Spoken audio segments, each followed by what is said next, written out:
മുട്ട കഴിച്ചിട്ട് ഈസി ആയിട്ട് ഷുഗർ കുറയ്ക്കാൻ പറ്റും. മുട്ട കഴിച്ചിട്ട് വെയിറ്റ് കുറയ്ക്കാൻ പറ്റും. മുട്ട കഴിച്ചിട്ട് കൊളസ്ട്രോൾ കുറയ്ക്കാൻ പറ്റും. ശരിക്കും പറഞ്ഞാൽ കേരളത്തില് ഇത്രയും കൂടുതൽ മുട്ട പ്രൊമോട്ട് ചെയ്യുന്ന ആൾ ഞാനായിരിക്കും. കാരണം എന്റെ എല്ലാ ഭൂരിഭാഗം വീഡിയോകളിൽ ഞാൻ പറയാറുണ്ട്, എന്റെ അടുത്ത് ഞാൻ 4 ലക്ഷത്തിലധികം കൺസൾട്ടേഷൻ ചെയ്തിട്ടുണ്ട്. വരുന്ന ഭൂരിഭാഗം ആൾക്കാരിലും ഞാൻ പറയുന്നത് നിങ്ങൾ മുട്ട കഴിക്കും. പറയുമ്പോൾ എല്ലാവരും പറയും, അയ്യോ മുട്ടയുടെ മഞ്ഞ അത് പ്രശ്നമാണ്, ബ്ലോക്കാണ് എന്ന് വെച്ചാൽ ഇത് കൂടുതൽ പറയുന്ന ആരാന്നറിയാവോ? ഒരു 50-60 വയസ്സിന് മുകളിലോട്ടുള്ളവരാ. കാരണം ആ കാലഘട്ടത്തിൽ അങ്ങനെ ആയിരുന്നു. അത് മാറിയിട്ട് മുട്ടയുടെ മഞ്ഞയും കൊളസ്ട്രോളും ആയിട്ട് ബന്ധമില്ല എന്നുള്ളത് പ്രൂവ് ചെയ്ത് കഴിഞ്ഞേച്ച് ഇപ്പോഴും ഡോക്ടർമാർ അത് പറയത്തില്ല. പക്ഷെ ഇപ്പോൾ സോഷ്യൽ മീഡിയയിലും റിസർച്ചുകളിലും എല്ലാം അറിയുന്നതുകൊണ്ട് ഒരു 30 വയസ്സിന് താഴെയുള്ള ആളുകളിൽ നല്ല ധാരണയുണ്ട് മുട്ട എന്ന് പറയുന്നത് ഭയങ്കര നല്ലൊരു ഫുഡാന്നുള്ളത്. മുട്ട കഴിച്ചിട്ട് ഈസി ആയിട്ട് ഷുഗർ കുറയ്ക്കാൻ പറ്റും. മുട്ട കഴിച്ചിട്ട് വെയിറ്റ് കുറയ്ക്കാൻ പറ്റും. മുട്ട കഴിച്ചിട്ട് കൊളസ്ട്രോൾ കുറയ്ക്കാൻ പറ്റും. എന്തായാലും രണ്ടാഴ്ച കൊണ്ട് നിങ്ങളൊന്നും മരിക്കാനൊന്നും പോകുന്നില്ല.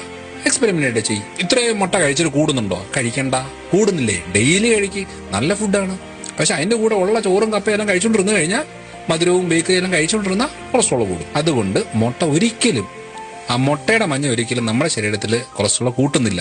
ഇനി അങ്ങനെ കൂട്ടുന്നതിന്റെ കാര്യങ്ങൾ ചില ആളുകളിൽ കാണും. അതൊരു 1 or 2% ആയിരിക്കും. അവർ മാത്രം കഴിക്കാതിരുന്നാൽ മതി. ബാക്കി എല്ലാവരും കഴിക്കട്ടെ. കഴിച്ചാൽ അതിനനുസരിച്ച് ബെനിഫിറ്റ് കിട്ടും. എനിക്ക് മുട്ട ബിസിനസ് ഒന്നുമില്ല, എന്നാലും എല്ലാവരും കഴിക്കുക. നല്ല സാധനമാണ്.